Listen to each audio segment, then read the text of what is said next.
China kembali mengirim surat ke Perserikatan Bangsa-Bangsa atau PBB Senin 1 Desember 2025 untuk menanggapi surat yang disampaikan Jepang ke Badan Dunia itu.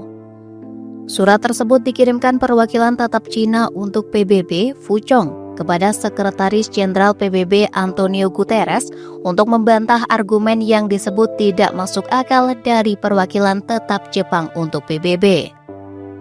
Surat Fu Chong itu menjelaskan secara rinci posisi resmi pemerintah China terkait memanasnya hubungan Beijing-Tokyo. Dalam surat yang akan diedarkan kepada seluruh negara anggota, Fu mengatakan perwakilan tetap Jepang untuk PBB telah mengirimkan surat berisi argumen tidak masuk akal, mengelak dari isu kunci, seraya menuduh Beijing tanpa dasar dan berusaha mengalihkan kesalahan.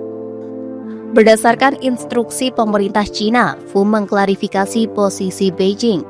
Klarifikasi tersebut termasuk menegaskan sumber utama perselisihan kedua negara, yakni pernyataan provokatif Perdana Menteri Jepang Sanae Takaichi yang menghubungkan kontingensi Taiwan dengan ancaman terhadap keselamatan Jepang. Pernyataan itu dinilai menyiratkan niat intervensi militer Jepang dalam isu Taiwan dan melanggar piagam PBB serta tatanan internasional pasca perang. Selain itu, klarifikasi posisi China juga mempertanyakan apa yang disebut posisi konsisten Jepang yang kerap kali diklaim namun tak pernah dijelaskan secara terbuka. Fu pun mendesak Jepang untuk memberikan penjelasan yang lengkap dan akurat kepada masyarakat internasional tentang pernyataan posisi konsistennya terkait masalah Taiwan. Utusan China itu menegaskan instrumen hukum internasional dari Deklarasi Kairo, Proklamasi Potsdam, hingga instrumen penyerahan Jepang telah menetapkan kedaulatan China atas Taiwan.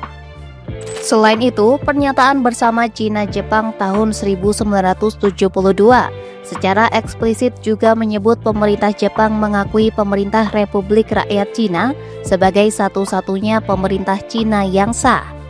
Dalam pernyataan itu, China juga menegaskan kembali bahwa Taiwan adalah bagian yang tidak dapat dicabut dari wilayah Republik Rakyat Cina, serta Jepang sepenuhnya memahami dan menghormati pendirian pemerintah tersebut.